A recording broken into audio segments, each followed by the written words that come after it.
The short version of my story is child abuse led to childhood addiction. So I found my first drug when I was 12. It was alcohol. It made me feel like I was more relaxed, like my pain was, more at a distance. And at 16, I found what became my drug of choice, which was methamphetamine. I was looking for a pain management tool. I had a really life-threatening kidnapping and rape by 3 men that lasted 6 hours that I didn't think I was going to survive. I had a violent boyfriend. It just felt like I couldn't get away from it. Like no matter what I was doing, no matter what I was trying to do, the violence followed me for a very long time.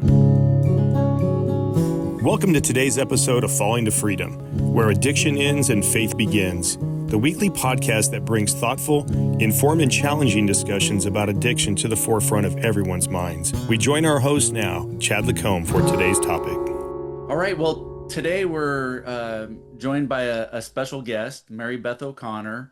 She is the author of From Junkie to Judge, One Woman's Triumph Over Trauma and Addiction. That's kind of a spoiler, sharing the title of the book about her story. But we're excited because, we truly believe in our heart that no matter what your past, even if it's been horrendous with addiction, that you don't have to let that define your future. And she's just a shining example of someone that didn't let that define her past and rose way above that and into a very respected position. So without editorializing your story, I'd like to just turn it over to you, Mary Beth, and let you, share, the depths that you came from and even the heights that you reached. Sure. So I think that the short version of my story is child abuse led to childhood addiction, right? And that is just a very common pathway. And so for me, I grew up in a household with a mother who really wasn't bonded to me and who could be violent. But when I was 9, it got a lot worse because she married my stepfather. And he was very violent with her, physically, sexually violent with me. It was just a very high stress environment where I never knew what was going to happen. And where what I did and what happened to me, there wasn't a very close connection between those two things. And so it was under a lot of strain. And so I found my first drug when I was 12. It was alcohol, and it was Boone's Farm Strawberry Hill wine, which a lot of people know. Rough stuff. Common introductory drug, obviously. Yeah. Especially in my day. And what I noticed about it was how much better it made me feel. I mean, that's I think we under discuss that in the beginning, the drugs work. And so it made me feel like I was more relaxed, like my pain was, more at a distance, like I was sort of laughing and having a happy time in a more openly joyful way. And that captured my attention. Like, this is great. I need more of this. And so I pursued alcohol right away. I, make opportunities to drink. I'd even steal beer from my stepfather because that's how much I wanted the alcohol. But I also quickly added weed. I did pills. I did a lot of acid, LSD my sophomore year of high school. And at 16, I found what became my drug of choice, which was methamphetamine. Was there just out of curiosity, because I mean, like my experience and a lot of people, there's certainly a progression there, right? Where, like you said, starting with alcohol and just kind of progressing through these things where maybe you couldn't even imagine yourself doing some of these other things when you start, but through that process, they become a reality. Yeah, I mean, and I will say that most people who use all drugs use in moderation, right? I mean, the subset of us that use to excess usually have, especially when you're using the excess as a teen, usually there's trauma or untreated mental health in the background of that. I mean, that's usually what happens. And so for me, it wasn't actually I was actually always excited to try the next drug. Like, I mean, the first time I did meth, like I was like, that was a great day for me. I mean, in my mind, this was like a happy time. Yeah. So it wasn't that I wasn't hesitating to go from one drug to the next. I was always, it would always capture my attention when somebody talked about a new drug or, trying to get opportunities to do it. But that's because I was looking for a pain management tool. The typical person who starts out with alcohol or weed, they don't progress, naturally into doing meth. Usually they stop there or they occasionally do other things. The excess use is a red flag, that something else is going on. And that's how it was for me. Okay. So maybe you could develop a little more of your story, and the things that had happened maybe in your youth. I mean, I'm sure a lot of listeners can relate to that, would be encouraged by knowing they're not the only ones going through those things, and how you decided to cope with it with substances. Yeah, and so I'm shooting meth by 17. I mean, I used intravenously. I shot up the first time when I was 17. I was really in full bore addiction when I graduated high school, but I Mhm. did go to college. I left Central Jersey to come to California. I graduated from Berkeley, and for the first couple years of college, I did better, not good, but better.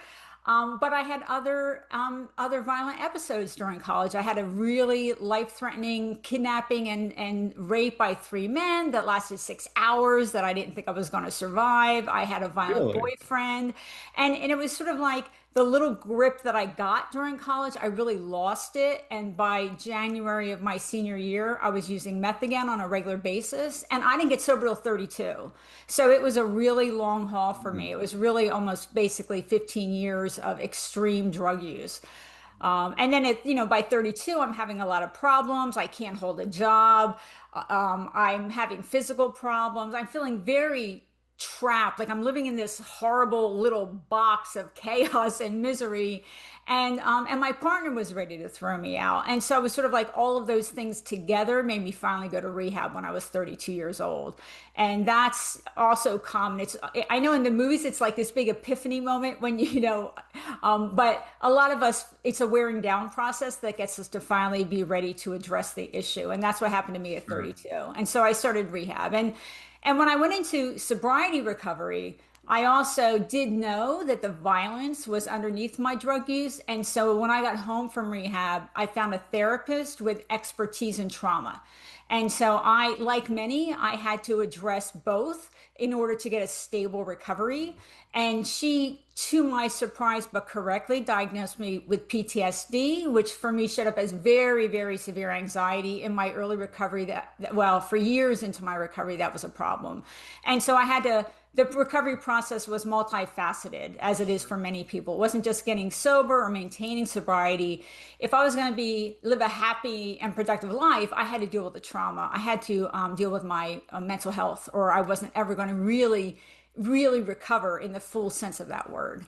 How long were you living in that abusive situation? Was it just a short period and then you moved out or ran away or something, or was it like an extended period? The abusive boyfriend. Even as you're in the childhood and everything. I mean, just kind of I mean, get an I lived. idea.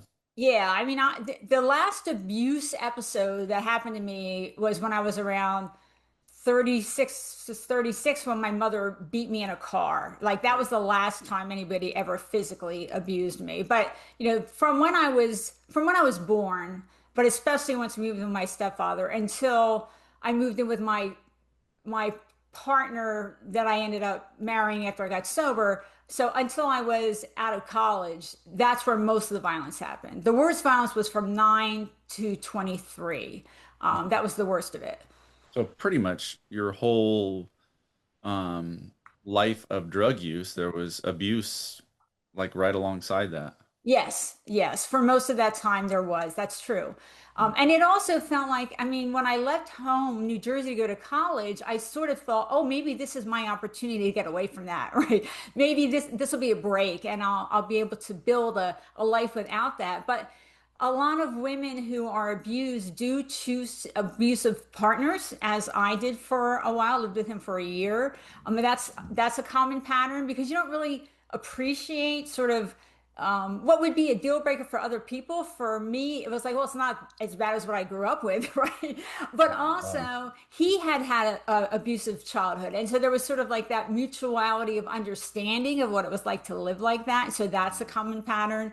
Of course, sexual assault in college happens to a lot of women, so it just felt like I couldn't get away from it. Like no matter what I was doing, no matter what I was trying to do, the violence followed me for a very long time. Yeah, it's interesting how, when you're living in those kind of situations, you can actually, in your mind, normalize things that are not normal at all, and it's like, That's true, but it was normal in my world. I mean, I yeah, wasn't just normalizing, it was normal in the world that I grew up sure. in. I mean, I knew that it wasn't normal in the rest of the world. Right. Like I understood that this wasn't happening to every child. Sure. But in my household, it was the way it was I lived with that for 10 years with my stepfather. That's a very long time to get conditioned into that. Oh, absolutely. And was there ever any run-ins with the law or?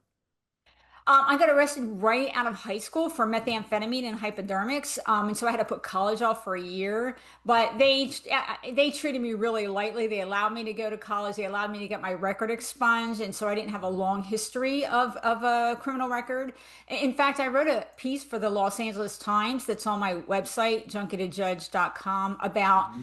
how if I would have been a person of color, I probably would have had a longer criminal record, and therefore might never have been able to be a lawyer or a judge. But like for the last 10 years, I had meth on me every day. I was stopped by the police multiple times for speeding or minor accidents, and I was never searched.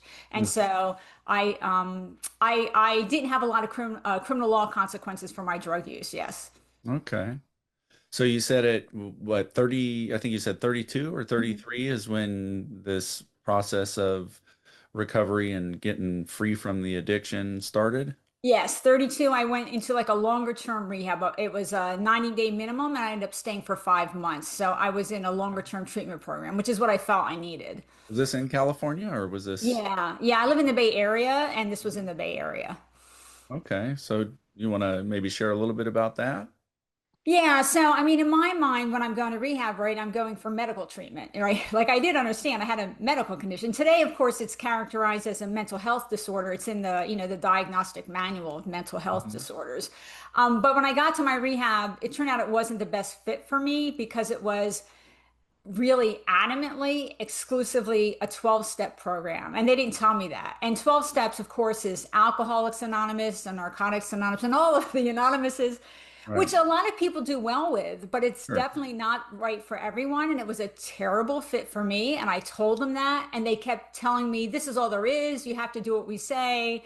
And it was like, well, I can't do that. And so even in early recovery, I had to sort of take ownership of my recovery plan Mhm. and decide what I was going to do. And so, I did all the homework in rehab. I read all of the AA Big Book and the NA text, but I never really adopted that program, although I pulled some ideas out. And then when Mhm. I got home from rehab, and I'll emphasize for the younger people, it's in January of '94, and there was like no Google, okay? But but I thought, is there any other options? And I actually got in my car and went to the library, and it turned out there were other options. They just didn't tell me about them. And Oh, so, what? yes.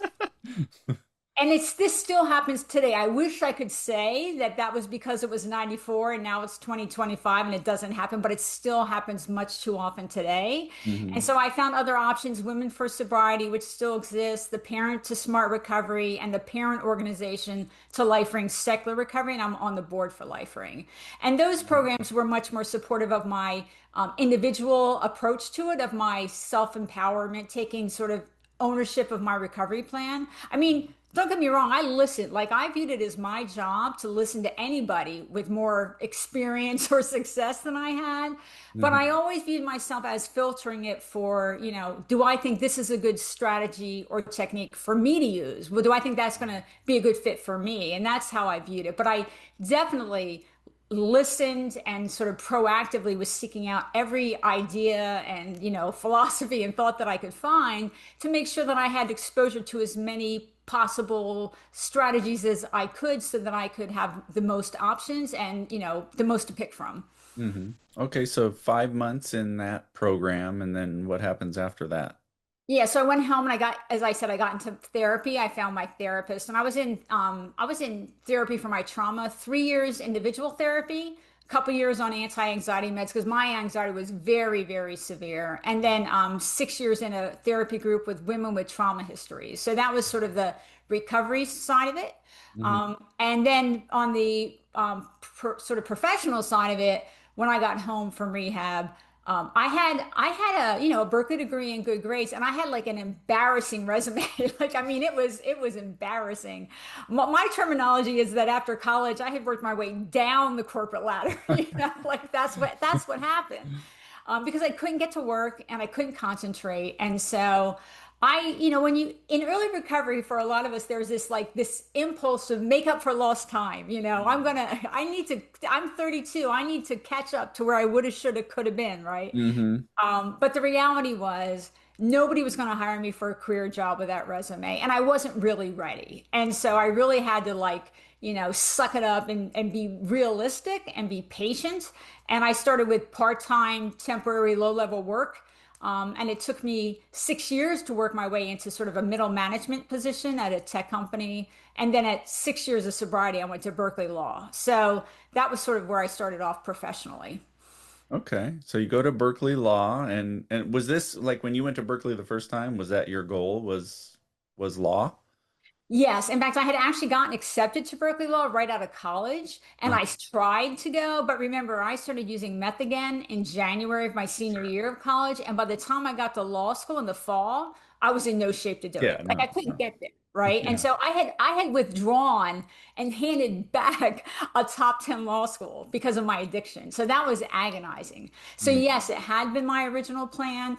But when I got sober, I wasn't ready for it. But I also really needed to deal with the fear of trying again. And so I mm, did end up going. And I will say also, I was 39 when I started law school. I was 42 when I graduated. So it was, sort of that midlife, change. Although for me, it was not really the middle because I hadn't really started until hmm. 32. Well, I And so think that's that'll sort of how that progressed. Yeah. yeah, and I think that'll be encouraging to a lot of listeners, because there's a lot of people that get trapped in that lifestyle. It's decades, and so I think that's a very typical thing to, come out of it in maybe 30s or 40s for a lot of people. And so you can, there's the temptation at that point to feel like, well, everything's gone, there's no opportunity now. And I mean, it seems, I know my own life and sounds like yours and many people, when you're in addiction, you're destroying lots of opportunities in life, right? You're destroying relationships, but also professional and personal opportunities. And it can seem like, those are gone forever. But that's one of the things I love about your story is that it doesn't have to be, right? I mean, yeah, you're not going to get the time back, but that doesn't have to be the end of the story. So, Yeah, yeah. I mean, it's not like I got sober and thought I'll be a judge one day or even get right. law school back. I swear to you, my first professional goal out of rehab was literally, let's not get fired again. Like, this is what I wanted to do, right? I mean, that's where I was. And I did think, like you're talking about, I thought, okay, I'm 32. I've wasted my education. I've, destroyed all these areas of life. Sure, things can get better, but they can sort of only get like this much better. Like in my Mhm. mind, there was like a limit as to how better they could get. And it turned out that that wasn't true. I mean, I have 31 years of sobriety now. 31 years is a long time, and you Yeah, can do a lot in 31 years. sure. And the other thing I'll say is, I'm becoming a judge. After law school, I worked at a big firm and eventually I became a federal administrative law judge. I'm proud of that accomplishment.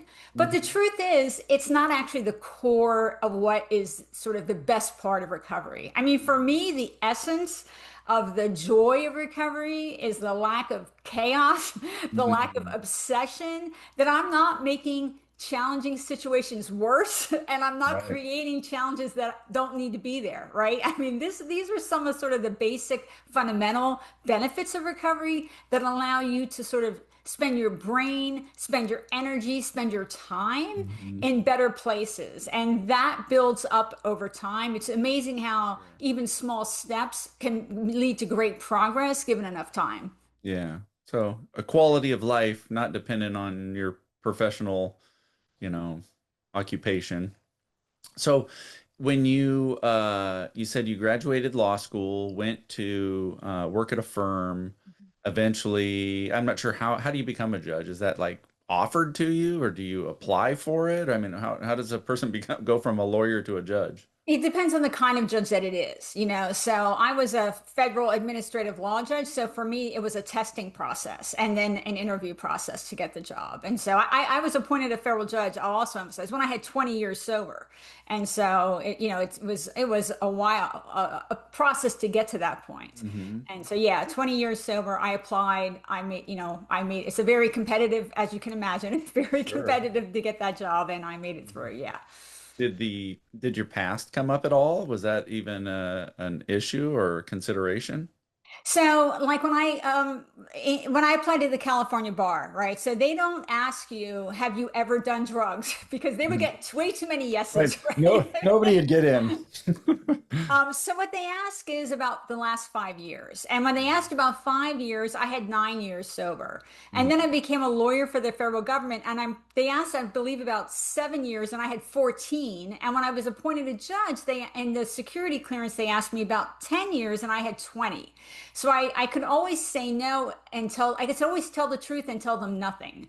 But at the same time, when I was a judge, I did join the board for Life Ring Secular Recovery, and I joined the board for She Recovers Foundation, and those are considered outside activities. Hmm. So I had to run it through ethics. And so at that point, I did tell them, but I told them sort of generally, like I have 23 years sober. I'm going to be on this board. I'm going to do this. Is that okay? And they said yes. And so that was the point at which that was the first time I ever disclosed to an employer that I was even in recovery. Sure. But at that point, you'd already established yourself. You had a track record, so Yes. thankfully they were basing their decisions based on who you were that day, not who you were 20 years ago.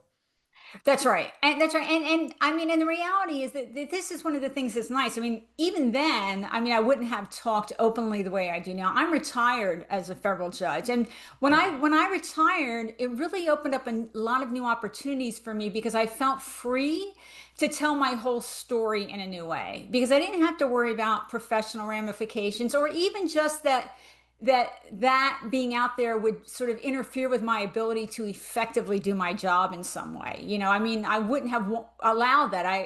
It's important that I do the job to the best of my ability and not have an outside distraction. But because I'm retired now, it's allowed me to write and speak, and I actually train lawyers and judges. So it opened a new window for me to think about how to be of service to my community, my recovery Mhm. community, in a way that I felt I really couldn't be when I was working. Okay. So what, like administrative law judge, I think most people when they think of a judge are thinking like criminal courts. Right. Right. So, I mean, what's like the big difference between that and what kind of cases would come before your desk?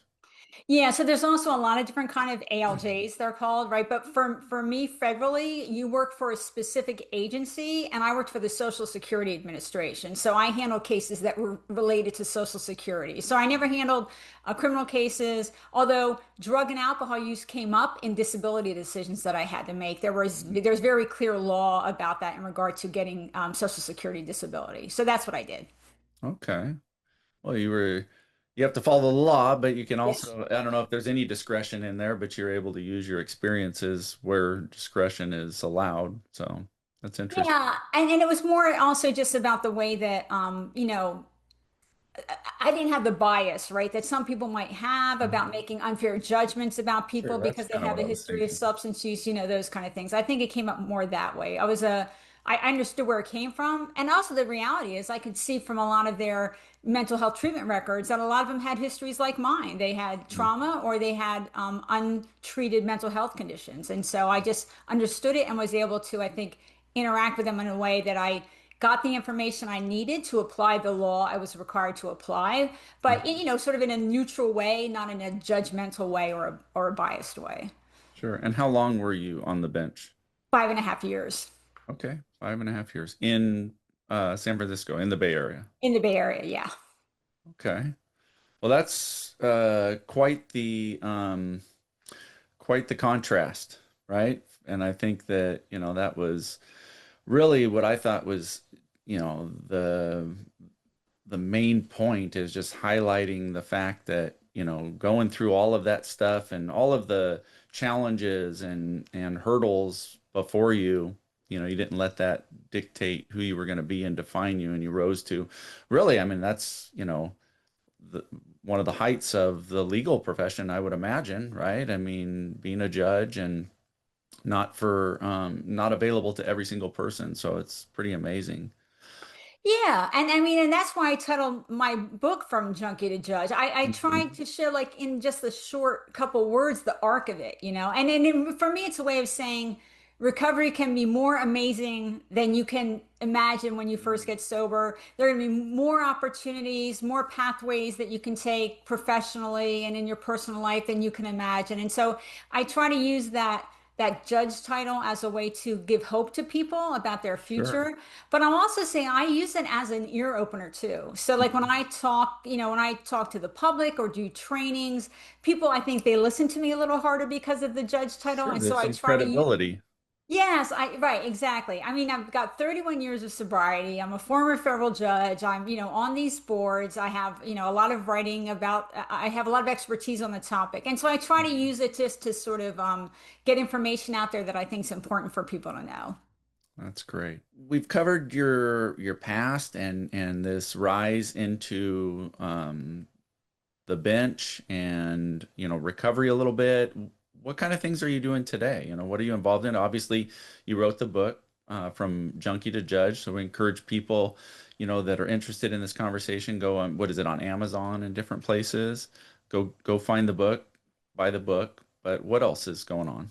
Yeah, so I mean, just to address the book first, yes, it's, Mhm. from junkie to judge, and I really emphasize the subtitle, One Woman's Triumph Over Trauma and Addiction. And I try to make my book useful, and I thought about the structure. So the first third of the book is my pre-drug use childhood to sort of put Mhm. in context why that excessive drug use at that age made sense to me. And then the last third is actually my first 3 years of recovery, trauma recovery and sobriety recovery, because I wanted sort of a more realistic example of an individual plan approach to recovery. And so Okay. I try to make the book useful. And yes, it's on Amazon and all the usual sites, and bookstores have it or can get it. And I'm assuming it would be appropriate for men and women, even though, Yes. it's your journey, but Men and women, and it's also, I mean, even the techniques I use, a lot of 12-step people use those techniques, so it's not even, just for non-12-step people. Mhm. But it is the only memoir I know of that is more focused on building a plan, a personal plan. Okay. So there's that. And then I do write opinion pieces. I've had pieces in the Wall Street Journal and the LA Times and Recovery Today, and those are on my website, which is Mhm. junkie2judge.com. I do a lot of speaking and trainings. I do keynotes, let's say, for recovery organization. I have workshops about peer support options. I have workshops for targeted towards psychologists about substance use and mental health interplay. I have workshops for, humanist groups and free thinker groups about secular recovery. And of course, I create things. I also train lawyers and judges. They have continuing legal ed requirements, and I created a substance use in the legal professions training that I do.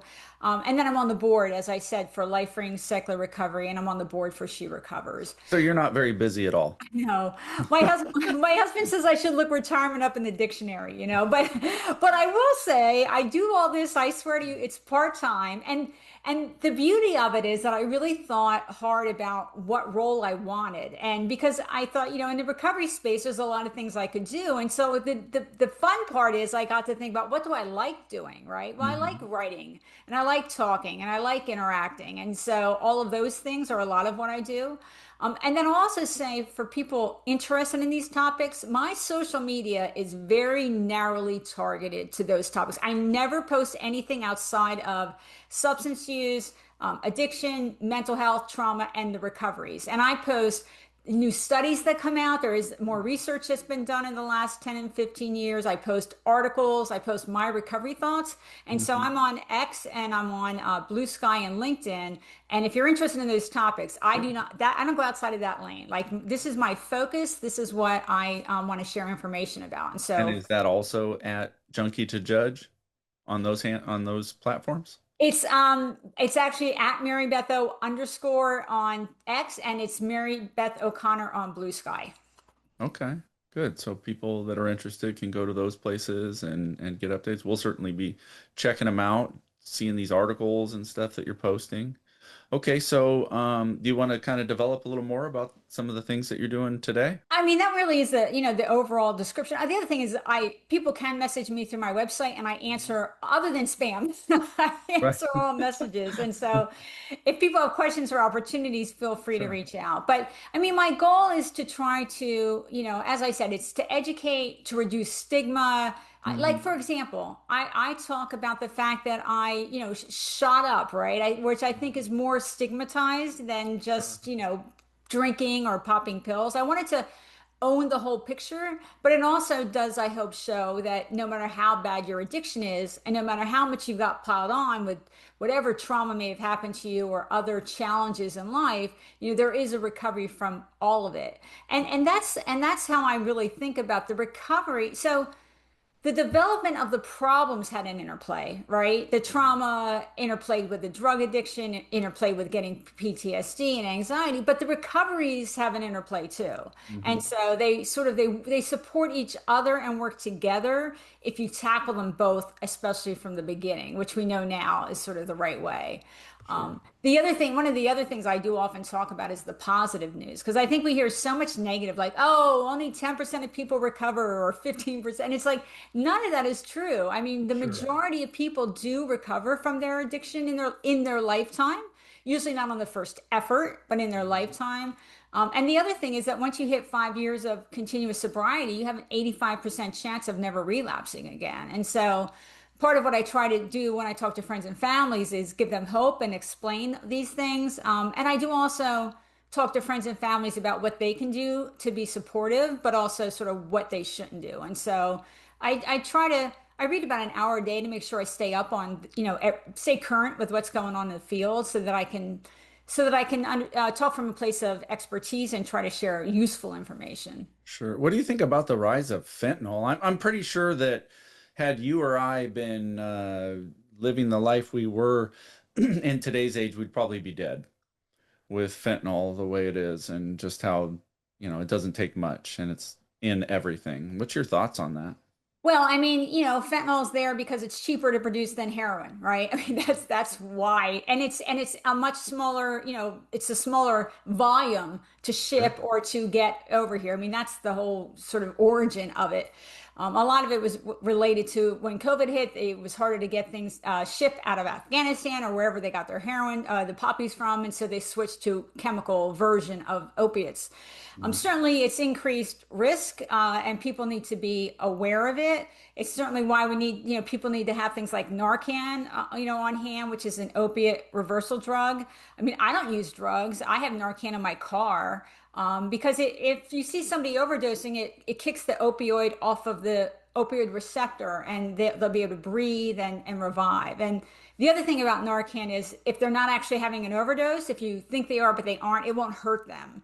And so, like, there's a woman who, in the town next door to me, there was a 17-year-old overdosing in the park, and she saved his life with Narcan. And so, it's important to make sure that and I always do emphasize anybody with a teenager or 20 something living in their home. I think you really need to have Narcan in the house because the thing is that before fentanyl, usually, the vast majority of people that died of overdose were long-term opiate users, usually heroin, long-term. But today, like you say, fentanyl can be in a pill that looks like an oxy. It can be in a pill that looks like a Percocet, or people can be trying something for the third time or the fifth time.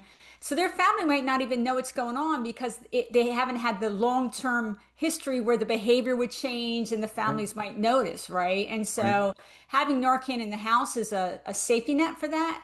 But also, even if it's not your child, it could be one of their friends. And so it's a way to make sure you increase the safety level. So, I've yeah, interviewed several people that unfortunately lost children. mhm. They weren't fentanyl users. They bought pills off Snapchat, Right, took half a pill, and it killed them right. at That's right. That's 19 right. years old.